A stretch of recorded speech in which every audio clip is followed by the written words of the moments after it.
inzego z'umutekano za Leta Zunze Ubumwe za Amerika zagaragaje ko Iran iramutse itabafashije ngo yemere gutegura imitego yateze mu muhora Hormuz bishobora kuzatwara nibura amezi 6 kugira ngo ingabo za Leta Zunze Ubumwe za Amerika zibashe kuyikuramo zonyine. Ni integuza y'uko ubuzima ku isi bushobora gukomeza gukomerera benshi, cyane cyane biturutse ku izamuka ry'ibiciro, kubera ko byaba bisobanuye ko uyu mwaka wose uzarangira umuhora Hormuz utari nyabagendwa. Nibigenda bitya isi zabyifata mite. Komisiyo y'inteko ishinga amategeko ya Leta Zunze Ubumwe za Amerika ishinzwe umutekano iherutse kugezwaho amakuru y'ibanga y'inzego z'umutekano bagaragaza ingaruka intambara yo muri Iran ishobora gukomeza kugira ku bukungu bw'icyo gihugu n'ubw'isi muri rusange. Iyi raporo aba bagize inteko ishinga amategeko bagejejweho igaragaza ko niyo amasezerano y'amahoro yasinywa hagati ya Iran na Leta Zunze Ubumwe za Amerika ngo n'ubundi bizasaba igihe kinini kugira ngo umuhora Hormuz ube nyabagendwa nk'uko byahoze. Gutinda gufungura Hormuz kandi bishobora gushyira mu kaga ishyaka ry'abarepublika ari naryo Donald Trump akomokamo, kubera ko mu kwezi kwa 11 muri uyu mwaka hari amatora yo kuzuza imyanya imwe n'imwe mu nteko ishinga amategeko no mu nzego z'ibanze azwi nka midterm elections. Aya matora aramutse ageze ibiciro bikiri hejuru ku masoko ya Amerika bishobora gutuma abarepublika bayatsindwa, kandi abademokrate batsinze ntabwo bakorohera Donald Trump. Kugeza ubu amakusanya bitekereza atandukanye yakozwe yagaragaje ko benshi mu banyamerika badashyigikiye intambara igihugu cyabo cyatangije muri Iran mu kwezi kwa kabiri. Impamvu kandi irumvikana, kubera ko yiyamamaza yari yababwiye ko azaba perezida udatangiza intambara nshya, ahubwo ngo azaba perezida uzirangiza. Magingo aya akagalo k'ibikomoka kuri petrol muri Amerika karimo kugura amadolari arenga 4 avuye ku madolari 2.90 mbere y'intambara.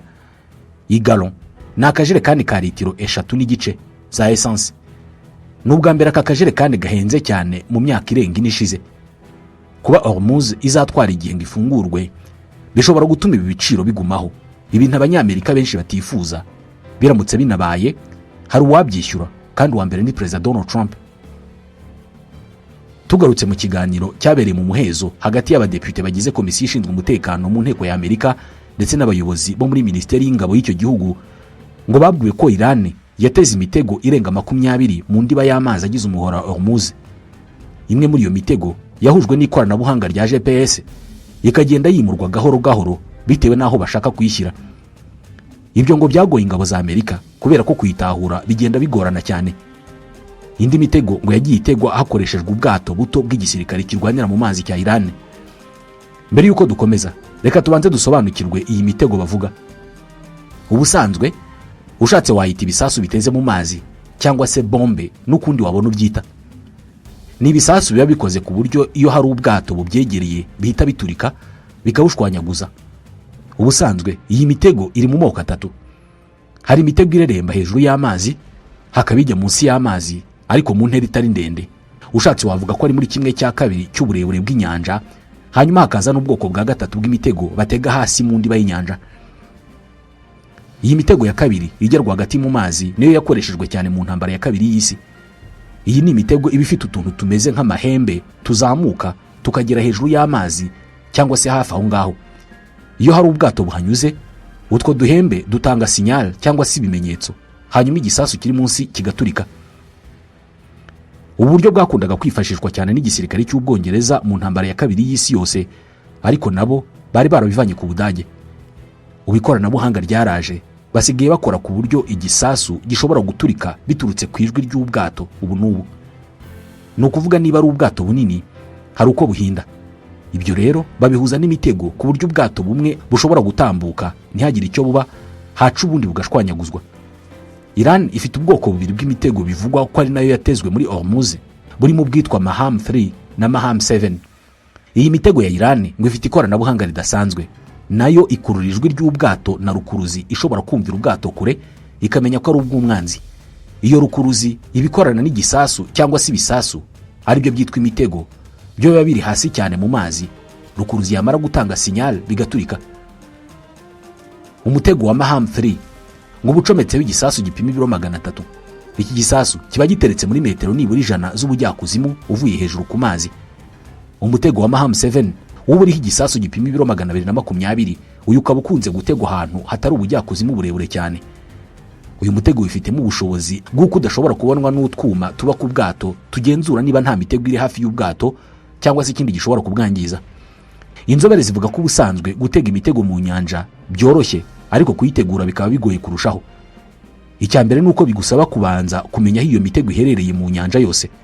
Icyo ubwacyo ni igikorwa kitoroshye, noneho guhiga utazi ngo urahiga imitego ingana ite.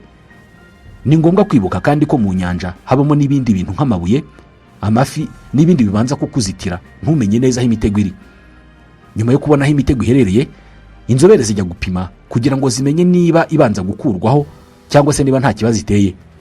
Iyo basanze iyo mitego iteye ikibazo, inzobere zitegura iyo mitego binyuze mu kuyiturikiriza mu mazi cyangwa se kuyihambura ku buryo nta kibazo iza guteza abanyura aho hantu. Uko ikoranabuhanga rigenda ryiyongera, haboneka uburyo butandukanye bwo guhiga no gutegura imitego. Kuri ubu na drone zishobora kubikora. Nibwo buryo ingabo za Ukraine zimaze igihe zikoresha mu nyanja yirabura ibatandukanye n'Uburusiya. Uko byagenda kose, icyumvikana nuko atari akazi koroshye kakorwa mu mezi make, uretse wenda habayeho ubushake bwa Iran bwo gutegura iyo mitego kubera ko nibo baza iherereye. Icyakora biragoye kubera ko kugeza amagingo aya Iran ntabwo iremeza ko Amerika ivugisha ukuri ku guhagarika intambara. Abanya-Iran bavuga ko Amerika ari indyarya wemeranya nabo ibintu ejo bakabirengaho. Bivuze ko baramutse banasinya amasezerano yo guhagarika intambara, Iran ntabwo yahita ishyira mu bikorwa ibyisabwa byose kugira ngo irebe ko Amerika itabakinisha. Icyo gutegura imitego muri Hormuz gishobora kuza nyuma cyane. Nubwo igisirikare cya Amerika cyanyomoje amakuru kivuga ko amezi 6 yo gutegura imitego mu muhora Hormuz ari ugukabya, bamwe mu bitabiriye iyo nama inzego z'umutekano zabivugiyemo baracyabihamya. Mbere y'uko umuhora Hormuz ufungwa, nibura niho hacaga 20% by'ibikomoka kuri petrol bikoreshwa ku isi yose. Ibihugu byo muri Aziya nk'Ubuyapani, Ubushinwa na Korea y'Epfo niyo nzira byakoreshaga kugira ngo bibone ibikomoka kuri petrol. Ingabo za Amerika zahawe amategeko na President Donald Trump yo gufunga uwo muhora, byiyongera ku ifungwa rya mbere ryakozwe na Iran. Icyabaye mbere ni Iran yawufunze ikemerera ubwato bwayo n'ubwo inshuti zayo gutambuka. Ibyo byarakaje Amerika, ivuga ko Iran nitemera ko ubwato bwose butambuka, ingabo zayo nazo zizajya zibuza ubwato bwa Iran gutambuka. Ubu niko bimeze. Donald Trump avuga ko ingabo za Amerika zizava muri Hormuz ari uko Iran yemeye gufungura Hormuz, ndetse ikemera na bimwe mu byo Amerika ibasaba birimo guhagarika gutunganya ubutare bwa uranium no gushyikiriza Amerika uranium yose Iran yamaze gutunganya. Iran nayo yavuze ko itazemera gusubira mu biganiro na Amerika mu gihe ingabo zayo zitarava mu muhora Hormuz. Bivugwa ko ingabo za Iran zatangiye gutega imitego mu muhora Hormuz guhera mu kwezi kwa gatatu, ubwo Amerika na Israel bagabaga ibitero. President Donald Trump yabanje gutera ubwoba Iran, ayibwira ko bagomba kuvanamo iyo mitego, bitaba ibyo bakabihanirwa bidasanzwe. Icyakora ibi ntacyo byatanze kubera ko ingabo za Iran zakomeje gukwirakwiza iyo mitego mu muhora Hormuz. Mu gihe Amerika irimo kurwana no kumenya amakuru y'aho Iran yateze iyo mitego, ikinyamakuru The New York Times giherutse kuvuga ko hari n'aho abasirikare ba Iran bateze iyo mitego ariko batibuka, ku buryo n'iyo ibihugu byombi byaba byamaze gusinya amasezerano y'agahenge byasaba ko bombi bafatanya kuyishaka. Kugeza ubu Iran kugira ngo ifashe ubwato bwayo cyangwa se ubw'inshuti zayo kunyura muri Hormuz, yakoze utuyira duto ubwo bwato bucamo, aho yizeye neza ko nta mitego yatezwe. Utwo tuyira turi hafi neza n'inkombe za Iran, ku buryo iyo hari ubundi bwato buciyemo butahawe karibu baburasaho bugasubira inyuma. Hashize iminsi havuzwe ko igisirikare cya Leta Zunze Ubumwe za Amerika cyatangiye gukoresha robo na drone mu gutegura imitego ingabo za Iran zateze mu mazi y'umuhora Hormuz. Uretse drone, Amerika irimo gukoresha n'ubwato buto bwabo bugendera hejuru y'amazi n'ubugendera munsi y'amazi sous-marin, ariko bwose hagakoreshwa ubutagira abapilote. Ubu bwato bufite ikoranabuhanga rifotora ibingibi tuzi nka scan, bukageza hasi mu ndiba y'inyanja ku buryo bubasha kumenya agace gatezemo imitego. Umuhora Hormuz ni inzira nto cyane ifite ubugari bwa metero 38. Ni ukuvuga ko uri ku butaka bwa Iran, abareba ubwato bwose butambutse muri uwo muhora byoroheye cyane ingabo za Iran kurasa ubwato bwose babonye buhanyuze. Gufunga uyu muhora byashyize isi mu kaga gakomeye, cyane cyane izamuka ry'ibiciro by'ibikomoka kuri petrol. Mbere y'intambara igiciro fatizo cy'akagunguru ka petrol cyari munsi y'amadolari 70, ariko mu mpera z'ukwezi gushize cyageze ku madolari 119. ingaruka zo kuzamuka kw'ibi biciro bivuye ku ifungwa ry'umuhora wa Hormuz zarahererekanyijwe muri iyi minsi, zirimo kuboneka mu bihugu byo mu karere, aho igiciro cy'ibikomoka kuri peteroli nko mu Rwanda na Kenya cyazamutse ku gipimo kitabayeho mbere. Impamvu ni uko uyu muhora wa Hormuz ari ingenzi ku buzima bw'abantu benshi ku isi, kubera ko niyo nzira y'ingenzi cyane inyuramo ibikomoka kuri peteroli bijya ku isoko ry'isi. Hanyura 1/5 cy'ibikomoka kuri peteroli na gaze bikoreshwa ku isi yose. Ni umuhora ufite ubujyakuzimu buhagije ku buryo amato manini kurusha ayandi ku isi atwara ibikomoka kuri peteroli ashobora kuwunyuramo, kandi ukoreshwa n'ibihugu bikomeye bicukura bikanatunganya peteroli na gaze byo mu burasirazuba bwo hagati. Mu 2025 hafi utugunguru miliyoni 20 tw'ibikomoka kuri peteroli twacaga mu muyoboro wa Hormuz ku munsi.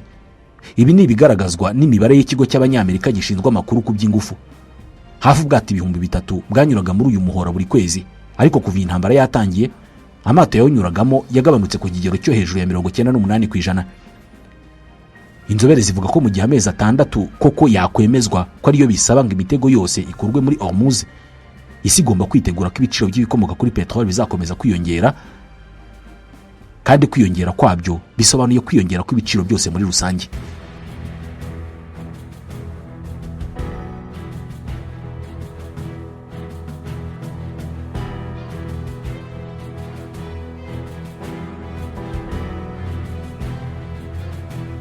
Mu bantu bahangayitse cyane muri iyi minsi na Perezida wa Leta Zunze Ubumwe za Amerika Donald Trump arimo.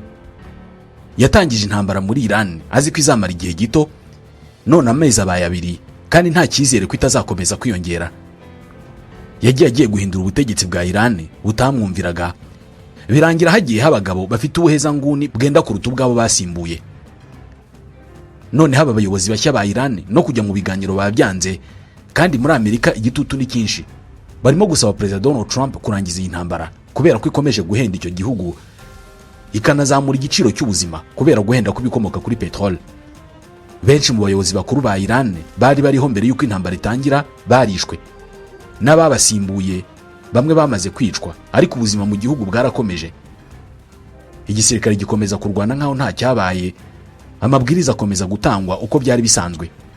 Hashyizweho umuyobozi mushya w'ikirenga Mojtaba Khamenei, umuhungu wa Ayatollah Ali Khamenei, ariko nta n'umwe urambuca iryera kuva yajyaho. Perezida Donald Trump yigeze kuvuga ko uyu muntu ashobora kuba yaranapfuye, bagakomeza kubeshya ko ayoboye Iran.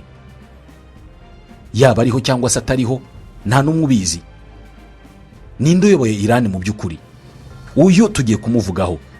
Mbere y'iyicwa rya Ayatollah Ali Khamenei nk'umuyobozi w'ikirenga wa Iran, niwe wari ufite ububasha bwose mu biganza muri Iran.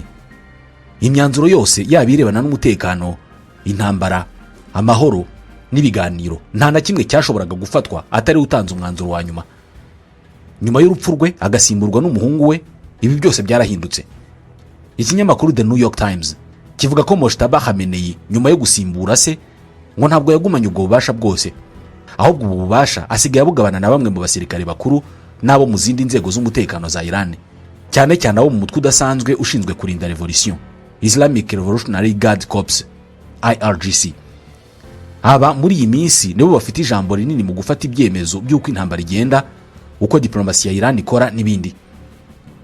Abdolreza Davari, wahoze ari umujyanama wa Mohammad Ahmadinejad, uyu yahoze ari perezida wa Iran, yasobanuye ko magingo ya Iran iyobowe nk'ikigo cy'ubucuruzi, aho haba hari inama y'ubutegetsi, Mojtaba Khamenei akaba perezida wayo. Ati Mojtaba arimo kuyobora igihugu nk'uyoboye inama y'ubutegetsi y'ikigo cy'ubucuruzi. Imyanzuro kenshi agenderaho ishingira ku nama habwa n'abandi bagize inama y'ubutegetsi, ni ukuvuga ko imyanzuro bafata ariyo bumvikanyeho. Abari muri iyo nama y'ubutegetsi ni abajenero.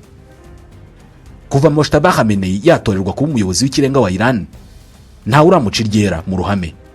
Bivugwa ko nyuma y'uko ingabo za Amerika na Isiraheli zirashe zikica se ku itariki ya 28 y'ukwezi kwa kabiri muri uyu mwaka, ngo bamujyanye ahantu hibanga. Ahantu bamujyanye kwihisha ngo ntabwo byoroshye kwemererwa kuhagera. Abantu bamuri iruhande abenshi ni abashinzwe ubuvuzi bafite akazi ko kumwitaho bamuvura ibikomere yatewe n'ibisasu byarashwe aho yarari ubwo intambara yatangiraga. Bivugwa ko abasirikare bakuru ndetse n'abandi bayobozi bakuru muri guverinoma batemerewe kumusura. Impamvu ngo ntabwo ari uko adashaka kuvugana nabo, ahubwo ni ukwirinda ko inzego z'ubutasi za Amerika n'iza Isiraheli zabagenderaho zikaba zamenya aho yihishe. zikamuhitana. Umuyobozi mukuru wemerewe kujya kumureba ni Perezida Masoud Pezeshkian, ariko nawe nuko asanzwe ari umuganga w'inzobere mu bijyanye no kubaga, bityo ari mu itsinda rikurikiranira hafi ubuzima bw'umuyobozi w'ikirenga. Bamwe mu baganiriye na New York Times bavuga ko Mojtaba Khamenei yakomeretse cyane, ariko umutwe we ntacyo wabaye, uracyakora neza. Ukuguru kumwe ngo kwarangiritse cyane ku buryo kumaze kubagwa inshuro 3. Abo bantu bavuze ko binashoboka cyane koko ko ukuguru bazaguca bakamushyiraho ukuguru k'ugukorano nk'insimburangingo. Isura ndetse n'iminwa ya Khamenei ngo nayo yarangiritse bikomeye, ari nabyo bituma atabasha kuvuga neza mu gihe atarakira neza. Bivugwa ko bizasaba kwitabaza inzobere mu gutunganya uruhu kugira ngo yongere kugaragara nk'uko yahoze. Ibi bibazo by'umuyobozi w'ikirenga wa Iran ngo biri mu bituma atarafata ijambo ngo agaragare mu mashusho agira icyo abwira abaturage. Ngo banga ko yagaragara nk'umurwayi, bigaca intege abaturage, bigahora uvugira abanzi ba Iran barimo Amerika na Isiraheli bahanganye. Kuva bamugira umuyobozi w'ikirenga nta sura cyangwa se ifoto ye yigeze igaragara. Icyagiye hanze ni inyandiko n'amatangazo atandukanye bimwitirirwa. Abayobozi mu nzego z'umutekano na guverinoma bashaka kumuvugisha nabo bakoresha inyandiko, amabaruwa afunze neza akajyanwa mu buryo gakondo nka kumwe amabaruwa ya kera yoherezwaga hakoreshejwe intumwa. N'ubutumwa butwarwa mu modoka, moto ndetse n'ibindi binyabiziga, kandi nabwo bikagenda bihinduranywa kugira ngo bajijishe uwaba ashaka kubakurikira ngo amenye aho umuyobozi w'ikirenga aherereye. Kubera iyo mpamvu y'uburwayi ngo byatumye aho ububasha bamwe mu basirikare bakuru ububasha bwo gufata ibyemezo bimwe na bimwe bitabaye ngombwa ko abifataho umwanzuro wa nyuma kubera ko byatinze urugamba. Impamvu kandi Khamenei yizeye bamwe mu basirikare bakuru nuko abenshi ari inshuti ze, bakaba n'urungano rwe, ku buryo binavugwa ko nk'abo mu mutwe udasanzwe wa IRGC barwanya intambara ikomeye ngo abari gusimbura se. Uyu mutwe wa IRGC wiswe ko ushinzwe kurinda revolution mu 1979 washyizweho ugamije kurinda Ayatollah Khomeini ndetse n'ubutegetsi bwe ubwo yagarukaga avuye mu mahanga. Iran yari ifite igisirikare gisanzwe ndetse n'ubiracyagifite, ariko Khomeini ntabwo yari akizeye. Yakekaga ko gishobora kumugambanira, ahitamo gushinga undi mutwe wa gisirikare azajya yitabaza. Uyu mutwe wahawe ubwigenge n'ubushobozi bukomeye ku buryo ari umwe mu ikomeye muri Iran. Icyakora nubwo uyu mutwe wari ukomeye, ntabwo ari wemerewe kugira ibyemezo ufata bidahawe umugisha na Ayatollah Ali Khamenei. Kuri iyi nshuro rero ntabwo ariko bikimeze, kubera ko ubwo intambara yatangiraga hari hakenewe gufatwa ibyemezo byihuse. Byabaye ngombwa ko uyu mutwe wa IRGC uhabwa ububasha bwo kugira imyanzuro myinshi ufata bitabaye ngombwa ko hari undi babaza. Uyu mutwe uyoborwa na Brigadier General Ahmad Vahidi, General Mohamed Bagher Zolgadir, hakaba n'umuyobozi ushinzwe guhuza urwo rwego n'izindi nzego z'umutekano ariwe General Yahya Rahim Safavi. Umusesenguzi Ali Vayez avuga ko ubutegetsi bwa Mojtaba Khamenei butandukanye cyane n'ubwase, haba mu ifatwa ry'imyanzuro ndetse n'ububasha afite mu gihugu. Ati Mojtaba Khamenei yubaha cyane umutwe udasanzwe wa IRGC kubera ko niwe wamuhesheje uriya mwanya. Ati ntabwo ari umuyobozi w'ikirenga nk'uko se yahoze ameze. Ubu ijambo rikomeye rifitwe n'abajenerali bakuru, ndetse ngo muri Iran hari icyizere mu gisirikare cy'uko babashije kwihagararaho imbere y'ibitero bya Amerika na Isiraheli. Abari nabo bamaze iminsi bagena uko ibiganiro hagati ya Iran na Amerika bigenda. Perezida wa Iran ndetse n'abandi bayobozi muri guverinoma ye bo ngo bahawe ubushobozi bwo gufata ibyemezo bireba abaturage imbere mu gihugu, ariko iby'ububanyi n'amahanga hamwe n'intambara byahariwe abasirikari. Mu biganiro Amerika imaze iminsi igirana na Iran, bivuga ko Minisitiri w'ububanyi n'amahanga Abbas Araghchi abasirikare batishimiye uburyo yabyitwayemo, ngo bamusimbuje perezida w'inteko ishinga amategeko Ghalibaf. Mu minsi ishize Araghchi yatangaje ko umuhora wa Hormuz wafunguwe, igisirikare bucya kibinyomoza. Bivugwa ko imwe mu mpamvu Mojtaba Khamenei yemeye ko igisirikare aricyo gifata iya mbere muri iyi ntambara ngo nuko ari mushya, hari byinshi adasobanukiwe haba ku rugamba, muri politike no kuba arwaye, kandi hakenewe gufatwa ibyemezo bitandukanye mu buryo bwihuse. Mojtaba ni umugabo w'imyaka 56, akaba abaye umuyobozi w'ikirenga wa gatatu uyobora Iran kuva iki gihugu cyahindura imiyoborere mu mpinduramatwara yo mu 1979. Mojtaba yarokotse igitero cyahitanye umuryango we ku itariki ya 28 mu kwezi kwa kabiri ubwo se Ali Khamenei yicwaga. Umuryango wa Mojtaba wari warajyanywe kuba ku biro bya Khamenei kubera ko munsi yabyo harimo indake yubatse neza, inari mu bwihisho cyangwa se bunker bwakoreshwaga na Khamenei ndetse n'abantu ba hafi mu muryango we. Mu gihe rero intambara yari yegereje, umuryango w'uyu mugabo wari wagiyeyo.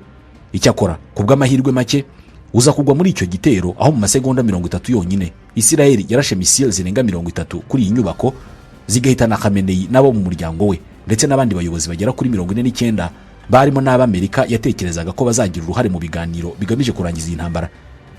Muri icyo gitondo cya mbere cy'iyi ntambara, Mojtaba nawe yari aharashwe ibi bisasu, ariko ari mu yindi nyubako itandukanye n'iyo se yarimo. Ibi ngibi nabyo byatumye ashobora kurokoka. Mojtaba ni umwe mu bantu batakunze kwigaragaza cyane muri Iran. Bwa mbere abanya-Iran benshi bumva ijwi rye hari ejo bundi mu 2024 ubwo yatangazaga ko ahagaritse gutanga amasomo yatangaga ajyanye n'iyobokamana. Iyi niyo video ye yonyine yagiye hanze yumvikanamo ijwi rye bwite. Ayatollah Ali Khamenei yafatwaga na benshi nk'umuyobozi w'umuhezanguni wubakiye igihugu cye ku ngengabitekerezo yo gusenya Amerika na Isiraheli. Gusa umuhungu we Mojtaba amurusha ubuhezanguni. Mojtaba ni umuhezanguni cyane ku buryo amakuru yavuga ko Ayatollah Ali Khamenei yatinye kumutanga nk'umuntu ushobora kuzamusimbura kubera uburyo yabonaga ibitekerezo bye birushaho guheza inguni. Ibyo bita kuba umu extremiste wo ku rwego rutangaje. Dufate nk'urugero ku ntwaro kirimbuzi. Mbere y'intambara y'iminsi 12 mu mwaka ushize, Iran yari ifite ububiko bwa uranium itunganyije ku kigero cya 60% kandi yari ifite ubushobozi bwo gukomeza kuyitunganya ikegeza ku kigero cya 90%. Ibyari butume ishobora gukora ibisasu by'intwaro kirimbuzi bigera kuri 11. Khamenei yari yaranze ko Iran yubaka intwaro kirimbuzi mu buryo bwuzuye, ahubwo ikaba yakomeza kuguma ku kigero byaborohera kubaka intwaro kirimbuzi ariko ntizubakwe. N'ikimenyimenyi mu itegeko nshinga rya Iran harimo ingingo ibuza Iran gutunga intwaro kirimbuzi, kandi iyi ngingo yashyizwemo na Khamenei ku giti cye. Ntabwo twahakana ko Khamenei yaziraga Amerika na Isiraheli, ariko nanone kuba atarakoze intwaro kirimbuzi ni ubushake bwe, kubera ko mbere y'uko Isiraheli na Amerika basenya inganda zatunganyaga uranium byari byoroshye ko Iran yari gukora intwaro kirimbuzi. Ibibuzwa gusa na Khamenei wabigenzemo gake. Umuhungu we rero aratandukanye. Bivugwa ko we imyumvire ye ari yuko Iran igomba gushyira imbaraga zose mu kubaka intwaro kirimbuzi ndetse byaba ngombwa ikazikoresha. Umugabo witwa Jaber Rajabi yahoze akora hafi y'umuryango wa Khamenei, aho yari umwe mu barwanyi b'umutwe wa Islamic Revolutionary Guard Corps IRGC. Kuri ubu ariko ni impunzi ituye Dubai. Mu kiganiro yagiranye na The Atlantic yavuze ko Mojtaba ari umugome cyane inshuro 10 kurusha se. Muri make Mojtaba abifata nk'inshingano ze guhangana na Isiraheli na Amerika, ibihugu yita ko bihagarariye ikibi cyangwa se shitani hano ku isi. Kuri we kurimbura Isiraheli na Amerika ni ikintu cy'ingenzi cyane mbere y'uko isi izinjira mu bihe by'amahoro n'umunezero ikinjira mu bihe by'ubutabera. Ibi bihe nibyo abandi bantu bafite indi myemerere bakunze kwita ibihe by'imperuka. Muri make kugira ngo imperuka izabeho nuko Isiraheli na Amerika bigomba kuba byaravuye ku isi. Iyi niyo myizerere ya Mojtaba. Mu 1979 ubwo impinduramatwara yatangiraga, Mojtaba n'umuryango we nibwo bimukiye i Tehran bavuye Mashhad aho bari batuye. I Tehran Mojtaba yahise ajya kwiga mu mashuri meza, ahahurira n'abana b'abandi bayobozi bari bakomeye icyo gihe. Ubuzima bwiza ariko ntabwo yabutinzemo, kubera ko ku myaka 17 yahise ajya mu ntambara yashyamiranaga Iran na Iraq. Mojtaba yagiye mu mutwe w'abakorerabushake uzwi nka Habib Movement. Ukaba wari umutwe urimo abasore b'abahezanguni mu myemerere b'abashia. Bizeraga ko bagomba guhangana na Saddam Hussein nk'umuntu wari warifatanyije n'abanyamerika. Byaje no kugera ubwo Mojtaba aburirwa irengero mu ntambara ndetse bigakekwa ko yapfuye cyangwa se agashimutwa n'ingabo za Iraq. Icyakora nyuma yaje kongera kuboneka. Uko uyu musore yari mu ntambara ni nako se yarushagaho kuzamuka mu ntera. Iyi ntambara yahumuye amaso Mojtaba, ubundi wafatwaga nk'umwana w'umutesi. None hatangira kugira kenge ndetse ngo aninga cyane kwifatira ibyemezo. Benshi bemeza ko iyi ntambara yarwanya akiri muto yamufashije gukura cyane akaba umuntu w'umugabo. Akiva mu ntambara se yari yarabaye umuyobozi w'ikirenga wa Iran. Feri ya mbere yayifatiye mu masomo agamije kwiga idini neza. Aya masomo atwara igihe kinini, akaba ariyo masomo agena titire cyangwa se imyanya irimo Ayatollah na Grand Ayatollah.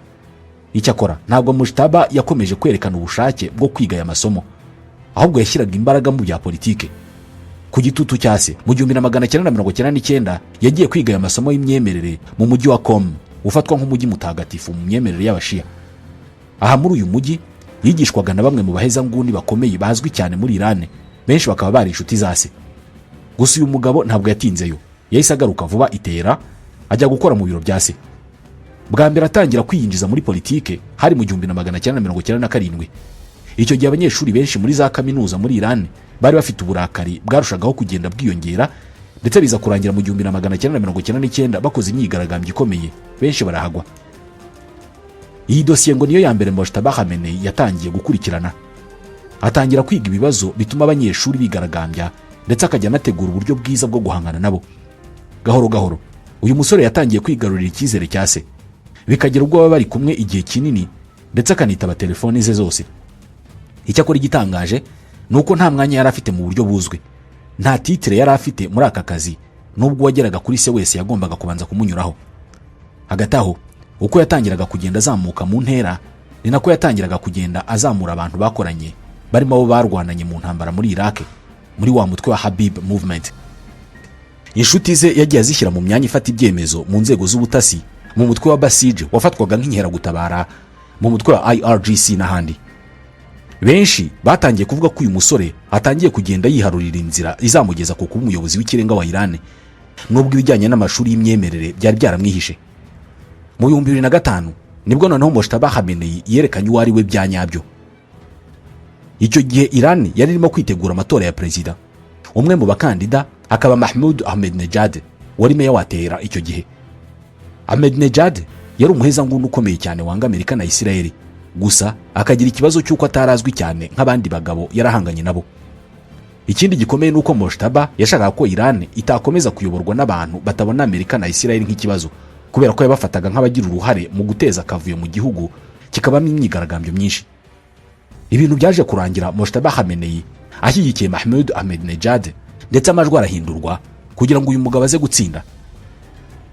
mu 2009 nabwo yashyigikiye Ahmadinejad, ndetse yongera kugira uruhare mu kumwibira amajwi, ariko noneho icyo gihe ibintu byari byarahindutse, abaturage barariye karungu, biza kurangira bakoze imyigaragambyo karundura yamenyekanye nka Green Movement. Mojtaba Khamenei yifashishije inzego z'umutekano nka Basij ndetse na IRGC, ategeka ko iyo myigaragambyo ihoshwa ku kabi n'akeza, abaturage benshi bahasiga ubuzima. iyi myigaragambyo yo mu 2009 niyo ya mbere ikomeye yari ibayeho mu mateka ya Iran nyuma y'impinduramatwara yo mu 1979. ubugome yakoresheje muri iyi myigaragambyo nk'uko bivugwa bwatumye abanya-Iran bamuhimbira indirimbo irimo amagambo agira ati Mojtaba, turizera kuzapfa rwose kugira ngo utazaba umuyobozi w'ikirenga. hagati aho uko uyu mugabo yazamukaga, ni nako yarushagaho gusaba ko inzego zikomeye zirushaho kuza gukorera mu biro by'umuyobozi w'ikirenga wa Iran. ubwo Khamenei yagirwaga umuyobozi w'ikirenga wa Iran, mu biro bye hakoreraga abakozi 80 gusa. magingo aya ibi biro bikoreramo abakozi barenga 4,000, ndetse n'inzego za leta zirenga 100 ziganjemo inzego z'umutekano, izishinzwe ububanyi n'amahanga, iz'ubukungu, ubutasi n'izindi. ibi byose byagenzurwaga na Mojtaba Khamenei akantu ku kandi. uwashakaga gutanga raporo kuri se cyangwa se kumubwira ikindi icyo ari cyo cyose yanyuraga kuri uyu mugabo. ubuhangange bwe bwakomeje kuzamuka cyane nyuma y'umwaka wa 2014. icyo gihe Khamenei yabazwe kanseri ya prostate. uko imbaraga zarushagaho kuba nke kuri uyu mukambwe, umuhungu we niko yarushagaho kugira ubushobozi mu gihugu hose. imbaraga yagiraga imbere mu gihugu ni nazo yagiraga hanze y'igihugu binyuze mu kugira ubutunzi bwinshi. mu 2009 banki yo mu Bwongereza yafatiriye konti ye iriho arenga miliyari imwe y'amadolari, bikavuga ko yari konti ya Mojtaba ku giti cye. aha mu Bwongereza kandi uyu mugabo n'uyu munsi ngo hafite inzu zifite agaciro ka miliyoni zirenga 130 z'amadolari, akahagira n'ibindi bikorwa birimo na hoteli. afite hoteli kandi mu Budage ndetse no muri Espagne mu mujyi wa Mallorca. bivugwa ko afite ibigo by'ubucuruzi mu bihugu nka Leta Zunze Ubumwe z'Abarabu, Luxembourg, Ubusuwisi, Ubutaliyani n'ahandi henshi. akunze gushora mu Burayi kubera ko ubuvuzi bwaho nibwo bwatumye ashobora kwibaruka umwana. mu 2003 Mojtaba yari ku gitutu cyo kugira ngo ashake umugore ndetse abyara umwana. icyo gihe uyu musore yari afite imyaka 34 ariko atari yashaka. urebye ku muco yakuriyemo ndetse n'ubushobozi yari afite, yari yaratinze gushaka cyane. impamvu yamuteraga gutinda gushaka ni uburwayi yari afite, aho igitsina cye kitashoboraga gufata umurego. ubu burwayi bivugwa ko bwatangiye kumufata akiri muto, ariko akabugira ibanga. ubwo yatangiraga gushyirwaho igitutu ngo ashake, nibwo yaje kujya mu Bwongereza kwivuza. yahagiye inshuro enye. bwa nyuma yahamaze amezi 3, ndetse bivugwa ko uyu muhungu yakuwemo intanga zigashyirwa mu mugore we yitwa Zahra Haddad Abdel. bari barashakanye mu 2004. nibwo babonye kubyara umwana wa mbere mu 2006, ari nabwo bwa nyuma Mojtaba yivurije mu Bwongereza. mu gihe yamaze muri icyo gihugu ngo yaragikunze cyane, atangira kuhashora imari no kuhabika amafaranga ye. Magingo aya uyu mugabo asigaranye abahungu babiri nyuma y'uko umugore we n'umukobwa we baguye mu gitero cya mbere cyatangije intambara.